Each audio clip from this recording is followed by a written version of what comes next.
Okay, they lost. We'll get it out of the way first. They lost. The Vancouver Canucks have lost their third. It's their third, right? Their third preseason game. Second day of actually playing, though, so that's kind of weird how that works. But still, even though the Vancouver Canucks lost in the preseason in a game against a Seattle Kraken roster that really wasn't great, I think you saw yourself enough good in this game to actually still be excited for what is going to come. Because even though the loss in overtime was one that the Canucks probably should not have deserved based off of how they were playing, but then again, they got a little bit too cute at the end, which is why the breakaway to Ryan Donato even happened. And when it's a breakaway, you know, it's not the goalie's fault. You can't blame the goalie for giving up a breakaway goal, especially one like Donato had where there was nobody back-checking at all.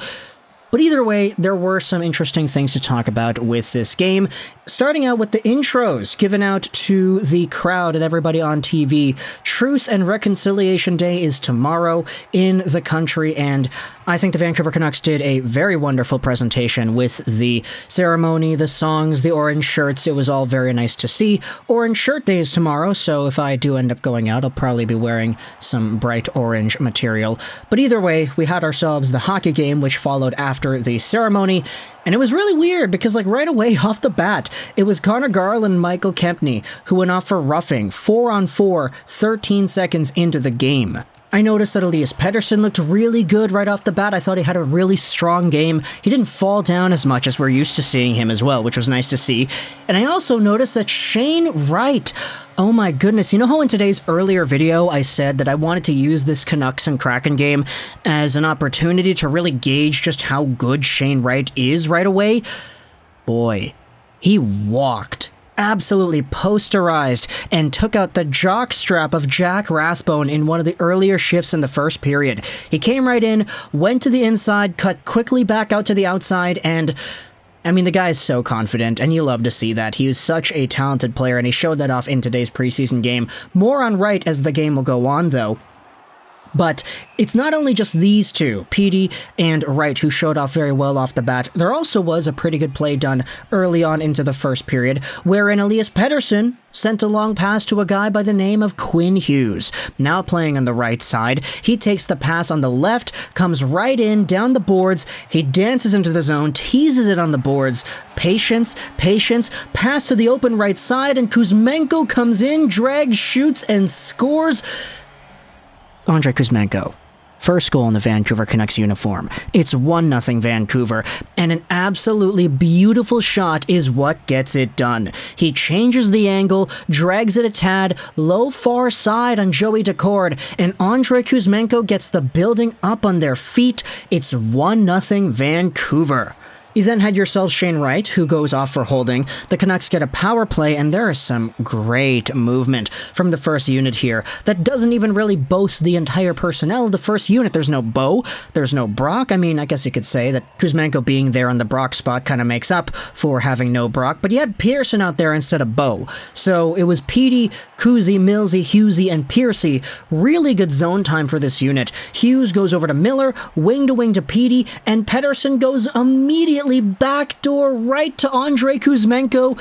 Clear as day shot, no goalie in sight, and Andrei Kuzmenko scores to make it 2-0. A 2-goal game for Kuzmenko, and it's kind of funny because, like, based off of the practices, based off of the skate that he did with the little kids in Rogers Arena, I would have expected Kuzmenko to be absolutely exploding with happiness every time he scored a goal, but nah.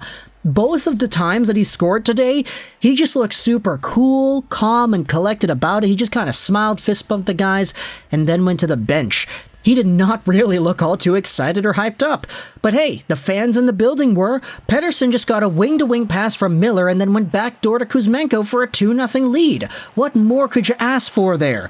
Great passing by the Vancouver Canucks, and that great passing was also carried over onto the next shift. It's OEL on the right side who eventually takes it. He takes a long shot along the ice. It goes off of Garland and in, and it's 3-0 Vancouver. Oh wait, no, it was challenged for offside and it's only 2-0.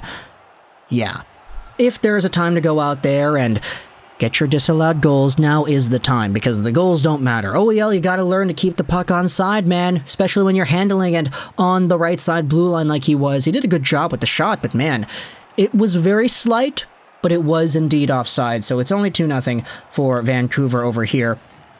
Kuzmenko then gets himself a tripping penalty. Seattle goes to the power play. And guess what? It's that Shane Wright that we were talking about, who comes right in with a shot, and there's a double rebound for Ty Kartye, who ends up bobbling it over the glove of Thatcher Demko.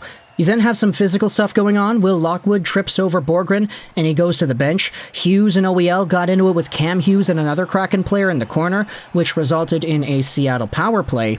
Some good movement for Seattle, but ultimately Vancouver is able to get the PK done. They kill it off completely, and then you have yourselves a fight between Hayden and Kyle Burrows. Pretty good scrap, and it's actually not the only scrap we would end up seeing tonight, which is kind of funny, but either way, the Canucks go into power play shortly after, and the real power play star, I think, is Kuzmenko, who has some really good movement down low behind the goal line. Eventually, Millsy goes to Kuzi. Very nice play, Miller to Kuzmenko, right in front of Pearson, who shoots it, and he scores. It's the old Miller to Brock to Bow play, just done with a few different people on this line instead. So it's 3-1 Vancouver at the end of the third, and that is all the scoring that Vancouver is able to do. No more goals for Vancouver for the rest of the night, but there still are some pretty interesting things to note in the second period. As we noted, Hayden ended up fighting Dakota Joshua this time, and that was a pretty rough scrap as well. The Canucks, even though they didn't have any goals for the rest of the game, they did have some beautiful scoring chances, like the one in the second where Connor Garland comes in on a beautiful rush. He drops it to Miller. Miller goes cross crease, and Tanner Pearson misses the net. He shoots it off the side of the goal. Kuzmenko also did some pretty good things too. He tried cutting in from the corner across the goal like Bobby Orr did, and it didn't work. He fell down though in the same Bobby Orr-like style. The Canucks also had themselves a too-many-men penalty, which gave me shades of Travis Green, but at the end of the day, if there's a time to get your penalties, now is the time. Just make sure you work them out so that those kinks don't show up in the regular season. You then had yourselves the third period, which came along, and Cole Lind ends up scoring here. A very odd bounce off of Artur Silovs. Morgan Barron takes the shot, and Cole Lind tips it up and over the glove. Just a difficult play for a goalie to really handle, so I'm not going to go out there and blame Silovs on that one, but it's just kind of funny that Cole Lind, of all people, is the guy that's making the goal, because why isn't anyone taking Cole Lind? The Canucks then had a few more power plays. It's Matt Tennyson who trips up Pettersson, and then he high sticks Pettersson, like simultaneously back-to-back on each other. It's very funny how that works, but the Canucks had some really good power play movement, lots of shots, lots of opportunities. It kind of felt that towards the end of the power plays in the third, they weren't really passing it to Kuzmenko all too much. It was just more of that perimeter play between Miller, Petey, and Hughes. But still, those three players are effective as heck, and you had Kuzmenko banging in on a rebound attempt to try to get it past for the hat trick. He almost got it through Martin Jones, but no, it doesn't go, and the Canucks end up not scoring anything on the power play. Speaking about that Quinn Hughes, though, a later play in the Canucks zone leads to a very bad turnover, wherein Quinn Hughes is not able to keep the line. Eventually, the pass is sent over to John Hayden, who comes in, he shoots it, and he scores. Clean shot. Clean opportunity, clean look. Nobody there to contest him. It was a very, very bad turnover by Vancouver. And I guess those are some of the kinks that are going to happen when you have Quinn Hughes playing his first full NHL season on the right side. You're going to have maybe a play like that every week, every 2 weeks-ish, where Quinn Hughes kind of goofs up, but of course he's not the only one who did. There were a few other players involved in that play, like there's a reason the pass even got back over to the Kraken's possession at the Vancouver blue line. Pettersson also had a very beautiful moment towards the end of the third where he absolutely undresses Shane Wright, goes inside-outside through the legs on Wright, and Wright didn't know what hit him. He's never played against somebody that talented before, eh?